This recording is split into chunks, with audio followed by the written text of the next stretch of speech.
Hello, New Jersey. This is Steve Politi from the Star-Ledger. I'm here with Tom Luicci, the longtime Rutgers beat writer for the newspaper. We're here in beautiful Reliant Stadium getting ready for the site of the Texas Bowl tomorrow. We got Rutgers versus Kansas State.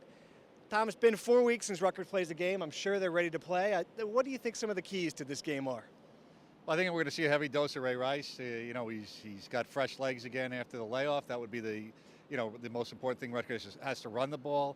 Secondly, they have to find a way on defense, especially on the defensive line, to use their quickness to offset a 50-pound per man advantage that Kansas State has on the offensive line. So those two things, but they've been challenges Rutgers has met all season. So I think, again, I think this is a situation Rutgers has been up against before, so nothing new in that regard.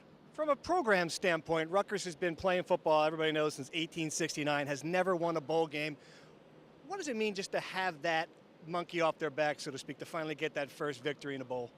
Well, according to Greg, and I just asked him exactly that question a little earlier, he said it wasn't that big a deal, although he said he would imagine if they lose this game, then it would start to become a bigger monkey. So I don't know. I think the fact that they're here, they have an opportunity to win, that they've had so few opportunities to win a bowl game. I'm not sure that it's a valid concern at this point. Now, if they go 5 straight years or 7 straight years in a row and don't win a bowl game, that'd be a different situation. But as far as having 2 opportunities, 3 opportunities in the past 27, 28 years, it's not that big an issue. Now we're going to see some players for the last time. Brian Leonard obviously playing his last game. Just talk about the seniors and the contribution of those guys. Those guys were on 1-11 team, and here they are now. They're playing for an 11-win season. Well, they have a chance to almost come 180, right? They came in with an 11-loss team. They can go out on an 11-win team. The most impressive part about it, aside from the fact that they're quality kids, and you talk about Brian Leonard, you talk about Tucker and William Beckford and Clark Harris right on down the line. I guess they're 9 fifth-year seniors. The amazing thing to me, and they must really appreciate this, they were recruited off Greg's first year, which included an 80-7 loss to West Virginia. Those kids still decided to come to Rutgers, and I think this is the great payoff for them. And as you cover this and you get to know kids and you deal with them for 5 years, you have to feel happy for them because they came in here on basically a promise and faith, and now it's paying off for them.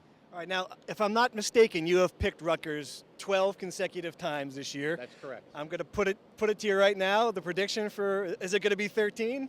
It's going to be 13, and the way I prefer to look at it is I've only been wrong about Rutgers twice this year. I picked them to win 12 times. They won 10 games.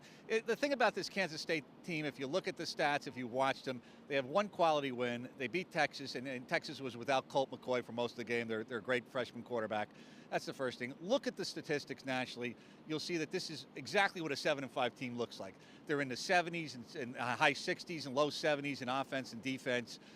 They're just a very average football team that beat a lot of bad football teams to get here, to be perfectly honest with you. And I think Rutgers is by far the better team. I guess the line is about 7.5 than that. I think Rutgers wins by twice that. Wow. I'll even go higher than that. 38-10 is my prediction. We'll see what happens in the game. That's it. Thank you very much.